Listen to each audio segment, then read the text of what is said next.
Olá, começa agora mais um podcast do ABGD News e hoje eu tenho o prazer, o privilégio de receber um amigo que eu fiz numa viagem maravilhosa da ABGD, numa missão à Alemanha e à China, e ele era um dos integrantes dessa missão tão importante para o aprendizado, para a transição energética.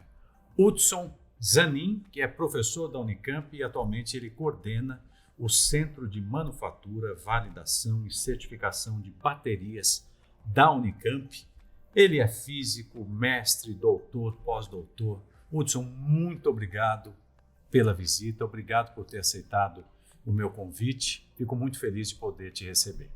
A satisfação é minha, meu amigo. Vou estar aqui nesse espaço especial para bater um papo sobre transição energética, tecnologias chaves. É sempre uma satisfação revê-lo e poder participar aqui do podcast da ABGD. Exatamente. Professor Hudson, você tem uma história de muito estudo, você é muito jovem, mas muito estudioso. Você sempre foi estudioso desse jeito? Você sempre gostou de estudar, de desbravar aí o conhecimento? Sim, eu comecei a trabalhar muito cedo com o meu pai, né? E meu pai mostrou para mim uma coisa muito importante. Olha, se você trabalhar muito duro, você vai sofrer muito na sua vida. Então, vai estudar. Então, na escola, a gente sempre foi puxado muito sério. Se tirava notas boas, 9, 9,5, é só obrigação, tem que ir mais. Vai, puxa pro 10. E aí vai.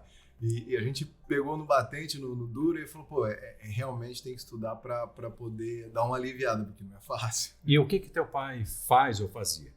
Meu pai, ele é um pecuarista, trabalha cuida de gados, né? E tem chácaras. Essa uma vida mais rural, assim, vamos dizer, né? E uma vida que caleja a mão muito, trabalha duro. Então, uma pessoa que me ensinou muito esses valores, né? De ir além, de trabalhar forte. Então, sim, foi um cara aí que é muito especial para mim, com certeza. Tudo isso no interior de São Paulo. Você nasceu aqui no interior de São Paulo? Eu sou de Fernandópolis, uma cidade de 70 mil habitantes. E Fernandópolis tem muitos dos meus amigos de infância ali, muitos colegas também já foram para outro lugar, né? Fernandópolis você encontra pessoas de Fernandópolis para todo lado, aí São Paulo, Rio, tem colegas para todos os lados aí.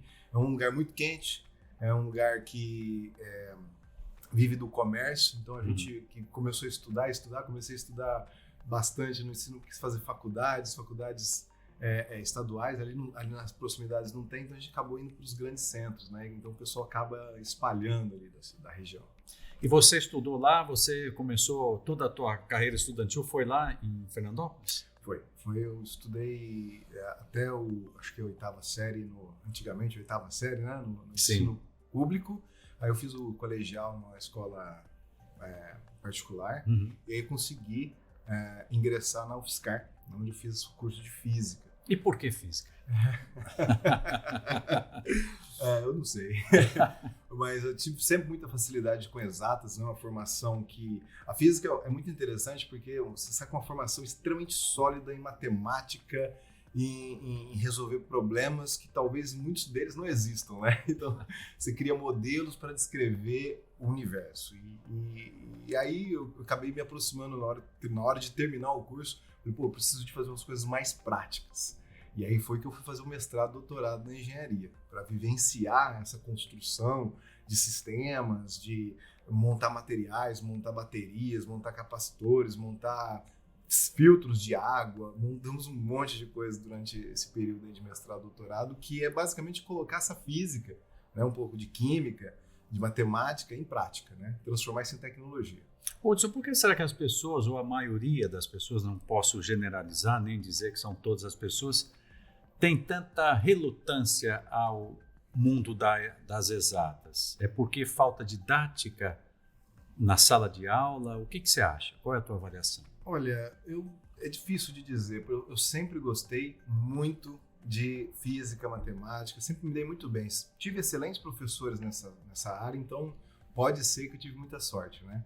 Mas também tive professores que não estavam muito interessados em ministrar as aulas sofridas, né, que a gente disse na graduação, às vezes professores estrangeiros que não falam a nossa língua, professor, por exemplo, da China, dando aula de geometria analítica, álgebra linear e aquela coisa, funções de uma variável complexa. Então, tudo isso é um conhecimento muito duro de digerir. Então, eu aprendi muito nesse caminho a estudar sozinho. Então, tem essa pegada.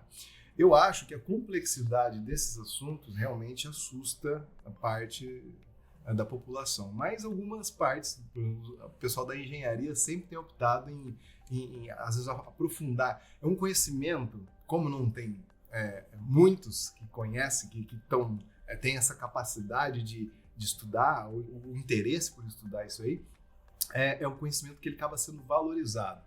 Por exemplo, muitos dos alunos hoje lá da Unicamp, eles são absorvidos por setor bancários, por exemplo. Por quê? São pessoas que sabem fazer contas, pessoas que sabem resolver problemas com rapidez, criar modelos preditivos, assim por diante. Qual é a tua maior qualidade como estudante? O que você considera assim o teu ponto que faz a diferença no resultado do que você faz? Eu acho que, assim como pessoa, eu nunca fico pensando assim, é possível fazer uma certa coisa? Eu não tenho esse pensamento. O meu pensamento é como eu vou fazer para aquilo acontecer. Então eu crio um cenário, e aí esse cenário às vezes ele está muito longe, com milhões de coisas. Eu vou dividindo em subtarefas. E aí você vai catando cada uma dessas subtarefas, você abre mais tarefas. Então um dia você vai fazendo um pedacinho por vez, aí você vai integrando, vai somando cada um desses pedacinhos, aí você chega, aí você vê que você já chegou lá. Já aconteceu aquela coisa, né, que parecia impossível. Eu acho que uma das características minha como estudante, como pessoa, é de fazer essas divisões, porque esse absurdo, esse quase impossível, ele vai tomando forma gradativamente, né? Então acho que aí você consegue resolver problemas muito complexos um dia de cada vez, né? Eu te fiz essa pergunta, professor, porque dos nossos telespectadores, claro, a gente tem boa parte que são pessoas do setor de energia, mas a gente tem muita gente que não está ainda em nenhum setor, e a tua história ajuda a espelhar, quem sabe, um futuro físico, um futuro engenheiro. É muito bacana poder te ouvir. Em que momento que a tua vida encontra, de fato, a questão da energia? Como é que foi esse encontro? Foi ainda lá na física e depois você achou que valia a pena enveredar por essa área que você está hoje, que todo mundo fala é o amanhã, né? Ou até mesmo o futuro que já chegou, né? Então, a minha formação foi multidisciplinar, né? Entrei na graduação em 2001 e daí para frente tinha esse histórico, esse traquejo de tratar tudo como biologia, química e tudo como um grande conjunto de formas diferentes de energia. Você tem energia líquida, por exemplo, no combustível, no hidrogênio. Você tem a energia eletrostática, por exemplo, no capacitor, você absorve o íon na superfície e separa a carga, você consegue armazenar energia por polos, né, de polos elétricos. Você consegue armazenar energia ou transformar energia elétrica, por exemplo, dos elétrons em química. Então, ou seja, eu acabei encontrando de várias formas a energia ao longo do caminho, mas eu comecei a entrar fundo nisso quando eu fui fazer o meu pós-doc na Inglaterra, e a gente montou muitos sistemas eletroquímicos. Esses sistemas eletroquímicos, eles basicamente funcionavam com esses dois processos. Toda vez que você coloca um eletrodo dentro da água, por exemplo, o íon adsorve na superfície. Um processo eletrostático, acontece o tempo inteiro, né? E toda vez que a gente aplica um potencial nesse eletrodo, ele troca carga entre o eletrodo e o eletrólito. Então, é o princípio de funcionamento da bateria. Então, a gente tem, nesse exemplo que eu estou colocando, o princípio de funcionamento de um supercapacitor e o princípio de funcionamento de uma bateria. E aí eu falei, peraí, é simples assim? É simples assim. E aí a gente começa a ver, a partir da química, da física fundamental, como é que a gente constrói um processo de engenharia para construir um dispositivo.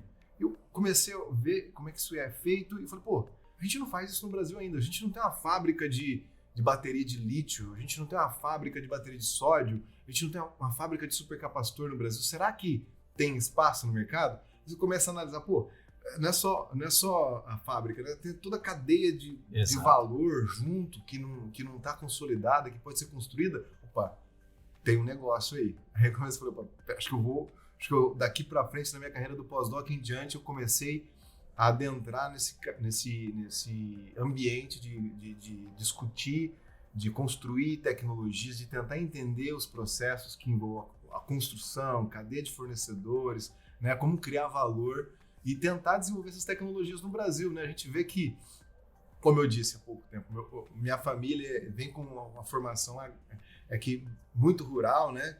Cuida de gado, planta, faz as coisas, e aí a gente vê que o Brasil se deu super bem, super forte no agrobusiness, mas tem um processo que está acontecendo no nosso país de desindustrialização, e aí a gente, como cientista, engenheiro, físico, né, desenvolvedor de tecnologia, a gente quer puxar na direção contrária, né? Eu quero desenvolver as coisas aqui. Então, um pouquinho da história é essa, né? A gente empolgado pô, será que a gente não consegue fazer essas tecnologias acontecerem aqui no Brasil também, né? Hudson, me diz uma coisa, na tua avaliação, o Brasil está no caminho correto da transição energética? Como é que você avalia hoje esse tema aqui no nosso país? Essa pergunta é muito complexa, então eu espero não devagar. Se eu devagasse, por favor, você vem me puxando de volta aqui. Primeira coisa, a transição energética ela é consolidada, né? A ideia principal dela deveria ser, pelo menos, redução de emissão de CO2 ou de gases que a gente coloca tudo a culpa no CO2, mas é o metano, são vários óxidos nitrogenados, óxidos de enxofre, e aí vai. São vários gases, o próprio hidrogênio é um gás que causa o efeito estufa também. Então, todos esses gases, quando eles vão para a atmosfera, eles formam uma camada que, quando a luz do Sol vem e aquece a Terra, essa luz que é reemitida pela Terra, esse infravermelho, não consegue escapar. É como o carro no Sol. Deixou o carro no Sol quente, aquece o carro do lado de dentro, só que aquela radiação não consegue escapar de dentro do carro, fica aquele bafão.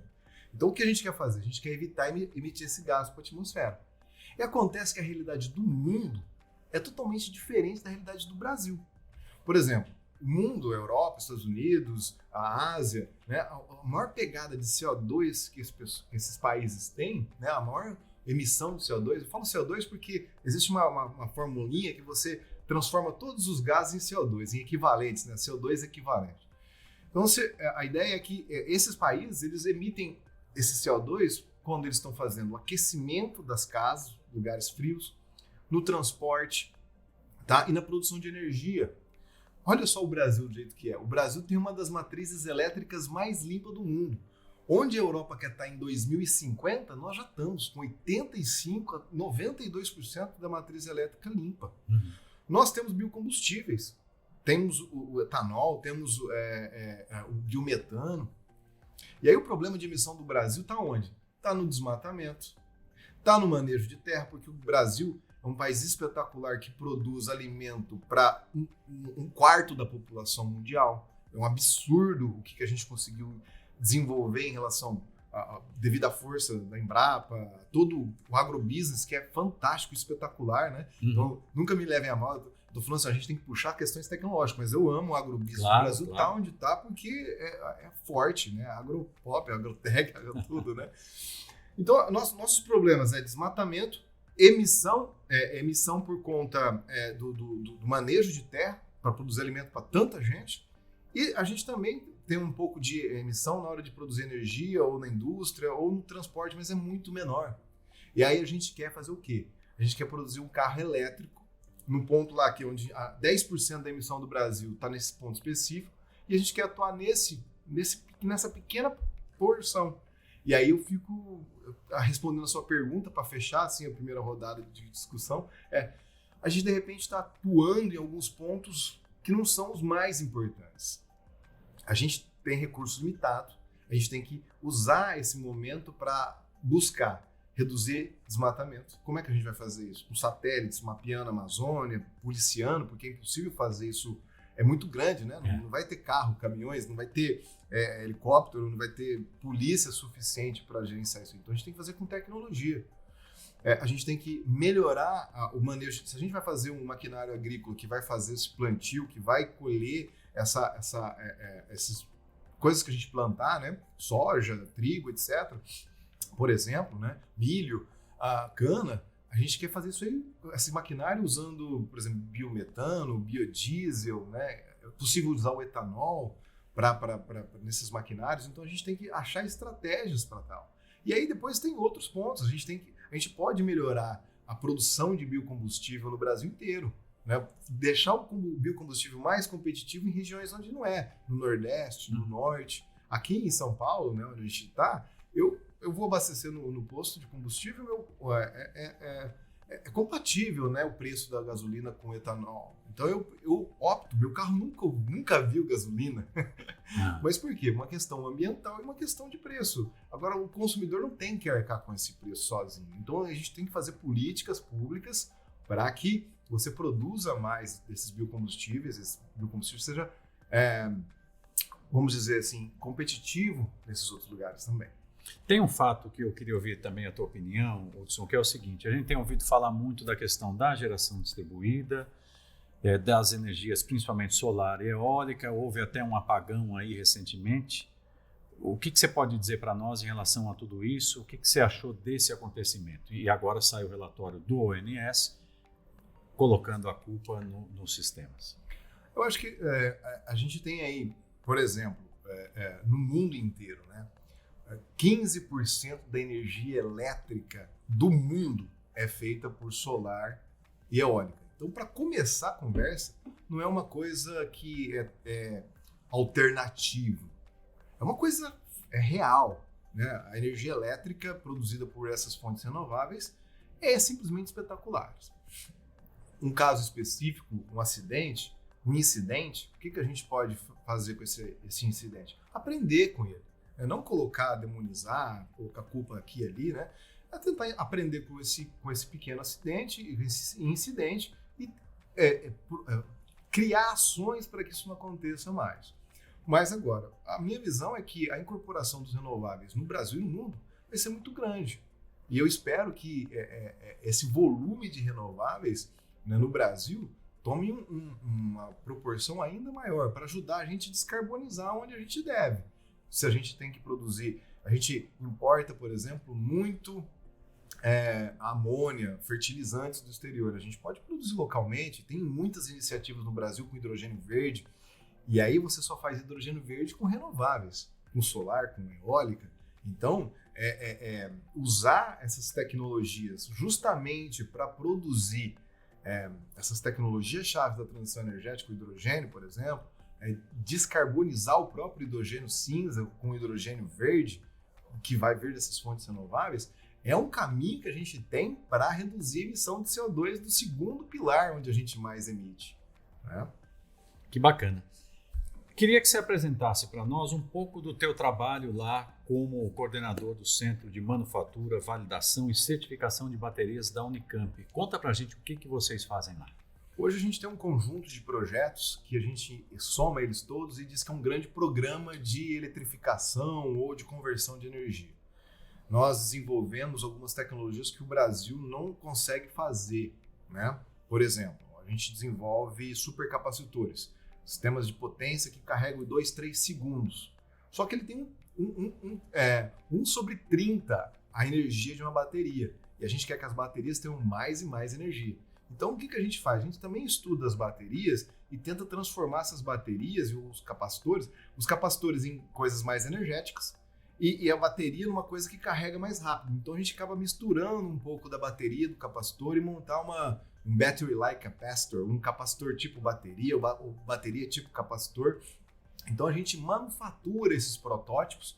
A universidade não tem a missão de ser indústria, então a gente manufatura essas tecnologias e estuda diversos tipos de materiais para a gente produzir o eletrodo, o anodo, o catodo, o eletrólito, sempre com viés comercial. Né?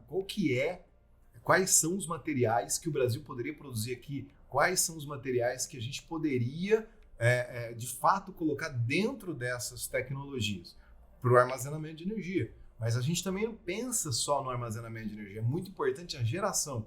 Eu estou falando que está vindo que tem uma realidade aí, o biogás no Brasil, ele vem com muita força. Então a gente tem ajudado a refinar esse biogás num biometano, num grau que ele, segundo a ANP, você já pode jogar ele na rede, né, como se fosse um gás de fonte fóssil, mas na verdade ele é um gás de fonte de origem animal, por exemplo, né? Ou você pode usar restos de comida, dejetos de animais, produzir esse biometano que pode ser usado para aquecimento, para queima, produção de eletricidade, você pode jogar dentro de um motor e produzir eletricidade. Então a gente tem ajudado nessa frente. E esse metano, o que ele é? É CH4. Então você tem o carbono, que a gente quer sempre capturar ele para não jogar para a atmosfera, porque lembra, transição energética é redução de emissão de CO2. E a gente quer usar esse hidrogênio, essas duas moléculas de hidrogênio que está ali, para produzir amônia, para produzir petroquímicos sintéticos. São várias frentes que a gente tem atuado.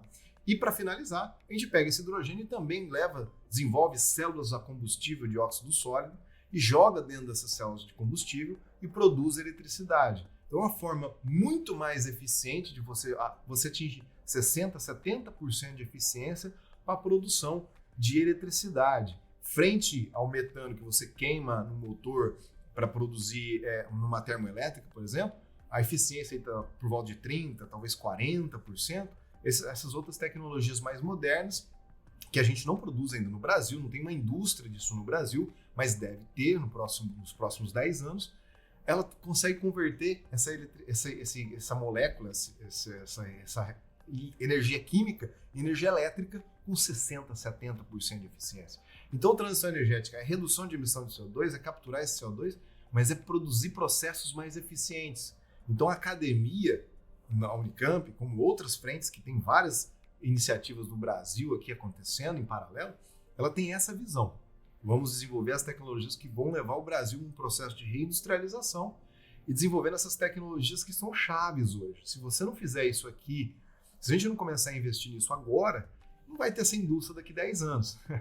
Essa é a visão. Hudson, ontem saiu uma notícia, eu acredito que você tenha visto, que uma empresa na China conseguiu uma bateria que consegue uma carga rápida num tempo, aliás, uma carga total com uma carga rápida. Eu não me lembro agora se era ferro-lítio, me desculpe, eu não estou lembrado, mas saiu ontem essa notícia. Isso aponta que realmente esse trabalho que vocês estão fazendo está no caminho certo e que essa questão do armazenamento tem tudo a ver com o sucesso da transição energética? Sim, uma pergunta muito interessante, né? Veja bem, os renováveis, eles são tecnologias que geram energia de forma intermitente. Então, ou seja, quando tiver sol, quando tiver vento, a gente está gerando eletricidade. E a gente, felizmente, no Brasil, você tem grandes hidrelétricas que funcionam como grandes baterias também. Então, hoje no Brasil, você por storage estacionário, você tem essa grande bateria de água aí, que são as quedas das hidrelétricas. Então, isso é um ponto, isso é um tipo de bateria. Outros tipos de baterias, como você colocou muito bem, tem vários tipos de baterias químicas. Né? A bateria que faz um processo de intercalação, um processo de conversão, um processo de reação química ali dentro dela. E essas baterias têm várias químicas diferentes. Tem lítio ferrofosfato, que provavelmente é essa que você mencionou. Isso. Níquel, cobalto, manganês, tem de sódio, né? Então, essas tecnologias estão vindo e estão cada vez mais eficientes. A gente tem produzido, a primeira célula que a gente produziu ali, a gente ciclou ela 50 vezes e ela parou de funcionar. Hoje a gente faz células com 5.000 ciclos que estão sobrevivendo ainda, né? Então, a gente vai aprendendo a produzir as células de maneira mais eficiente e também, uma coisa que, pegando um gancho aí na sua pergunta, né? Depende da forma que você carrega, você consegue carregar ela 1, 2, 5, 10 vezes nessa porrada.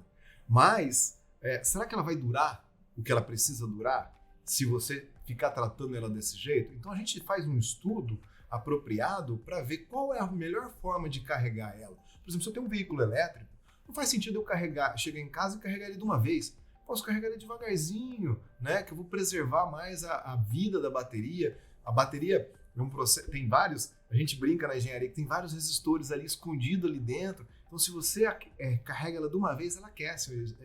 Chama de efeito Joule, né? Você dissipa calor dentro da bateria e isso faz processos indesejáveis acontecer. Então, a bateria, que é uma coisa extremamente nobre, estratégica para a transição energética, que vai ser usada na solar, que vai ser usada na wind, que vai ser usada em vários, no veículo elétrico, ela precisa ser bem tratada. Então, a gente faz esses estudos, né, não só do desenvolvimento da bateria. Então, a gente vê, precisa fazer a bateria, mas precisa ver qual é a forma de você fazer isso de um jeito inteligente. Como é que você vai cuidar dessa bateria ao longo da vida dela? Então, sim, todos esses estudos que estão saindo, eles estão direcionando a gente para fazer baterias mais inteligentes.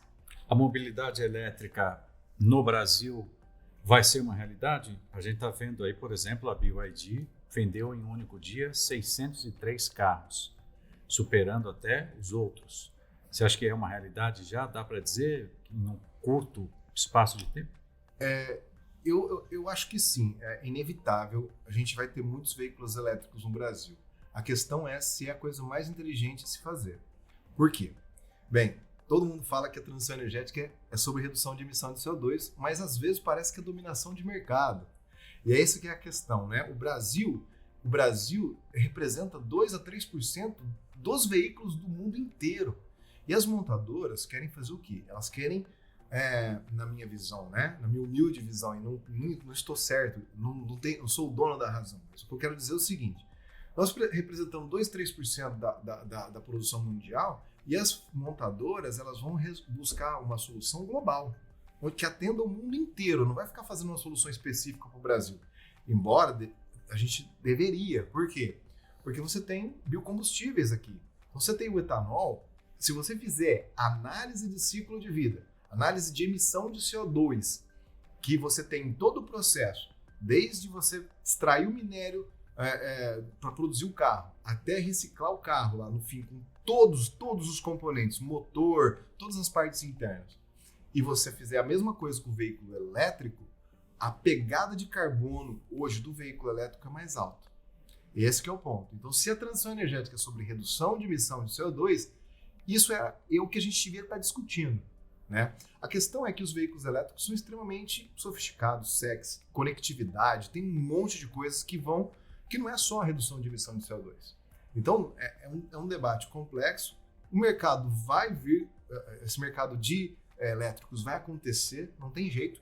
E a hora que ele acontecer, e está vindo, é inevitável, a gente vai ter um conjunto muito grande de baterias no mercado, né? E essas baterias, com certeza, a questão é, você tem que regulamentar essas baterias, quem é o dono dessa bateria, quem vai fazer a reciclagem dessa bateria, não tá nada disso está sendo discutido ainda. Quem vai ser responsável legal para fazer essa reciclagem, né? Quem vai cuidar desse passivo ambiental que pode se tornar? Mas, por outro lado, a gente pode tirar essas baterias também dos veículos com uma certa carga ainda, 70%, 80%, não sei como vai ser no Brasil, né? Mas na Europa está sendo discutido aí com 70%, 80%, você vai remover dos veículos e vai montar grandes sistemas estacionários de armazenamento de energia ou pequenos sistemas estacionários, para GD, por exemplo. Você tem um supermercado, você desconecta ele da rede e monta o seu próprio sistema de storage ali com essas baterias de veículo. E por que isso não acontece hoje ainda? Porque por que você recicla, por exemplo, por que você recicla a latinha de cerveja, de alumínio? Porque você tem volume. Então você só vai reciclar a bateria quando você tiver volume para isso. Hoje você tem um grande conjunto de baterias que vão para o lixo, para o lixão. Isso é a realidade. Então entre esse mundo novo que está surgindo com os veículos extremamente conectados, com toda essa realidade, né? O que a gente vai fazer com esses passivos ambientais, tudo isso aí está... Eu não sei se essa regulamentação está caminhando da maneira apropriada ainda no Brasil. A gente precisa tratar desse assunto muito sério, também, porque vai criar um grande passivo ambiental e a gente não quer que essas baterias vão parar em lugares... Ou seja, a gente poderia estar reduzindo a emissão de CO2, talvez, né? Isso tem que ser melhor estudado, mas está criando um grande passivo ambiental, colocando isso no solo, poluindo lençóis freáticos, e aí tem uma grande questão a ser discutida ainda, que está aberta. Hudson, você, pelo jeito, sem emprego você não fica, né? Nessa área aí não vai faltar oportunidade quando a gente fala em armazenamento de energia. Né? Hoje a gente tem muitos projetos em andamento, você vê que o mercado puxa muito nessa direção. Acho que o Brasil está fazendo uma transição, estudando várias frentes. Então, a Unicamp, nós, por exemplo, nosso grupo de pesquisa hoje tem mais ou menos uns 60 pesquisadores internos, ou seja, tem uma procura dos estudantes muito. Essa nova geração tem se interessado bastante pelo tema. Então, você tem criado capital humano para tal, né? Então, eu acho que é uma área que está em ascensão, é uma área que, como você disse, vai oferecer oportunidades de emprego, não só para mim, mas para qualquer pessoa, de maneira geral, porque é aquela história, você tem uma pessoa que entende um pouquinho de química, um pouquinho de engenharia, um pouquinho de matemática, tem uma probabilidade de arrumar uma posição mais fácil, né? Porque realmente ter todas essas competências no RH, o mercado quer, a Unicamp quer, todo mundo quer esse profissional, né? Só para a gente já aqui na nossa reta final, a entrevista boa passa tão rápido que eu fico muito feliz. Qual é o tamanho da tua satisfação de estar coordenando algo que certamente é fundamental para o desenvolvimento sustentável do nosso planeta? Olha, eu realmente acordo muito motivado todo dia, né? Acordo muito motivado porque eu enxergo onde a gente vai estar daqui 5, 10 anos, com possíveis fábricas de baterias no Brasil. Comentei com o veículo elétrico, por exemplo, tem uma pegada de carbono muito grande porque você extrai o minério lá em Minas Gerais, por exemplo, grandes rochas, põe em cima do caminhão, vai emitindo CO2, coloca em cima do trem, vem emitindo CO2, vai até o porto, aí de navio você leva até a China emitindo CO2 e a China tem 60% da energia elétrica dela para refinar, para produzir a bateria, queimando carvão. E eu falo, por que a gente não faz isso aqui, cara? O Brasil tem um potencial monstruoso para ter a fábrica de bateria mais limpa do mundo. Se a gente conseguir criar essa cadeia de suprimento, né, de maneira vertical e bastante importante, eu enxergo a gente daqui 10 anos com essas fábricas aqui saindo, né, para, de repente, placas solares também. Você tem volume, você tem demanda hoje, né? Você tem o mercado pedindo essas tecnologias. Então, eu fico feliz de ver que a gente, pelo menos na área de baterias, que é onde eu estou atuando, na área de reformador de biogás, na área de células combustíveis de óxido sólido, eu vejo que a gente está criando esse nicho onde você forma capital humano, você forma gente com capacidade, moçada motivada, você desenvolve o know-how, né, para desenvolver essas tecnologias. A gente está cutucando um pouquinho o pessoal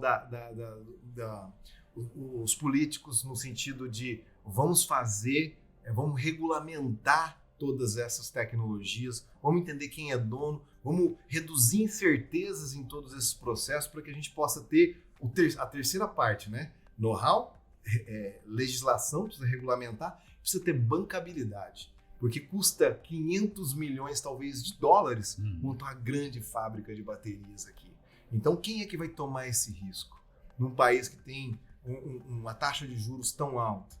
De repente põe no LCI, no LCA, faz seu investimento Sim. ali e não faz nada. Entendeu? Então esse grupo de aventureiros precisa ter essa segurança para poder correr o risco. Né? Tem que ter a bancabilidade para quem vai fazer a célula, mas também a gente tem que ter confiabilidade, conformidade nessas tecnologias, porque a gente sabe que o mercado ele entra baterias, inversores, placas solares de vários tipos de qualidade diferentes. Você precisa ter essa conformidade, confiabilidade para a pessoa tomar um empréstimo para colocar um sistema de bateria, por exemplo, de segunda vida, que vai sair de um veículo elétrico, e ter garantia que isso vai funcionar 10 anos. Então, todo esse ecossistema está sendo criado e eu fico feliz de estar ajudando de alguma forma isso aí acontecer. Eu acho que uma das satisfações maiores é criar esse capital humano, know-how e ajudar um pouquinho nessas outras partes aí de regulamentação e orientação. Aí. Acho que essa sua satisfação só não é maior do que a satisfação que você tem como papai, né? Você tem um casal de filhos, né, com 8 e com 5 anos, né? Exatamente. Como é que é o Hudson pai? O Hudson pai Eu gosto de brincar com as crianças, tento ficar o mais distante possível do celular à noite, porque as tecnologias vão tomando a gente, então eu tento trabalhar num horário específico para poder ter um tempo de qualidade com eles, seja depois, quando eles chegam da escola, eu busco eles na escola, 5 e pouquinho, 5 e meia, e depois eu gosto de passar um tempo junto com eles, a gente brinca, no final de semana a gente vai pedalar, vai fazer alguma coisa, sei lá, interessante, muito cativa, né? Jogar um futebol, adoro jogar um futebol com meu filhinho. Então, eu acho que não é só o que você faz, mas é com quem e para quem, né? Então, ter a família junto, ter uma esposa maravilhosa. É da área ela? Ela é de marketing. Marketing. Ela é gente, né? Brincando. Ela tem uma visão muito, inclusive, muitas das coisas que o pessoal vai encontrar minha aí online, né? No LinkedIn, no YouTube, tem o dedo dela ali com a força, com uma qualidade. A gente tem o Instagram da AES, Advanced Energy Storage Division, que ela que ajudou, que ela concebeu e ajuda a manter, né, a fazer as postagens. Então é realmente uma satisfação muito grande trabalhar junto e também ter esses momentos de lazer junto, né? A hora que vai estar com as crianças, desliga. Como é o Hudson, professor? Bravo, exigente? Eu acho que eu tenho uma visão que eu não consigo. Acho que os alunos a gente vem de uma tradição assim muito alunista. O que é isso? É um professor mandando, você tem que fazer isso aqui. E eu não consigo ser assim. Eu penso assim, né? Eu gosto de trazer uma visão para a pessoa. Ó, isso aqui está acontecendo, isso aqui é maravilhoso, isso. Vamos correr atrás, vamos sonhar junto isso aqui, vamos construir isso junto. Aí eu costumo manter mais próximo de mim essas pessoas que sonham junto, que pensam a respeito dessa oportunidade. Então eu sou mais um cara que tenta motivar em cima de uma ideia do que fico apertando eles. Você tem que me entregar isso aqui amanhã. Acho que eu não funciono muito bem no segundo cenário de cobrança muito séria assim, não. Hudson Zanin, professor da Unicamp, coordenador do Centro de Manufatura, Validação e Certificação de Baterias da Unicamp. Que aula, hein? Muito, muito, muito obrigado pela presença. Parabéns pelo trabalho. Leve um grande abraço a todos lá da tua equipe, em especial um beijo no coração da tua família. Foi bom demais. Deixo aqui aberto para você falar o que quiser nesse encerramento de mais um podcast do ABGD News. A satisfação foi minha, né? É minha de estar aqui contigo, amigo. A BGD tem feito um trabalho espetacular, acompanho o podcast de vocês, é uma honra estar aqui, né? Depois eu vou me ver na tela, vou falar, olha que legal lá. Então é assim, uma honra muito grande compartilhar um pouquinho da visão de mundo. Então tudo que eu coloquei aqui são coisas que a gente foi estudando, pensando ao longo do tempo, nem de longe são verdades absolutas. Daqui a pouco, se eu tiver errado, eu mudo de ideia e não tem problema nenhum, a vida segue. A nossa visão é trazer uma forma na qual o Brasil pode se desenvolver, seja formando pessoas altamente capacitadas, desenvolvendo as tecnologias, o know-how. E, é uma satisfação muito grande contar um pouquinho da nossa labuta diária aqui para vocês, os colegas. Deixe as tuas redes sociais, por favor. Que eu sei que lá tem muito conteúdo bom, eu acompanho, fique à vontade. Eu tenho atuado diariamente no LinkedIn, trazendo informações, reflexões. Eu gosto de confrontar alguns pontos, né? Eu vejo grande parte, por exemplo, do recurso nosso, um grande movimento para tratar o hidrogênio. Então, eu tenho falado, faz mais sentido talvez a gente descarbonizar o hidrogênio assim. Então, o LinkedIn é um lugar onde eu escrevo bastante, gravo alguns vídeos, mas lugar de vídeo mesmo tem sido no YouTube. Então tem a divisão de armazenamento avançado de energia no YouTube. Procurem aí, depois a gente deixa na descrição aí também, né? Tem o Instagram da AES, que aí vai em inglês, Advanced Energy Storage, mas é o mesmo grupo ali, trabalhando junto. A gente tem uma startup de consultoria, de ideias aí, que é a Brazilian Renewable Energies. A gente discute várias oportunidades, já trouxemos vários cursos diferentes, tem bastante empresas interessadas em produzir conteúdo para os seus pesquisadores, para os seus engenheiros, para os CEOs, para as lideranças. Então a brenergy.com O nosso site ali tem várias das tecnologias que a gente desenvolveu.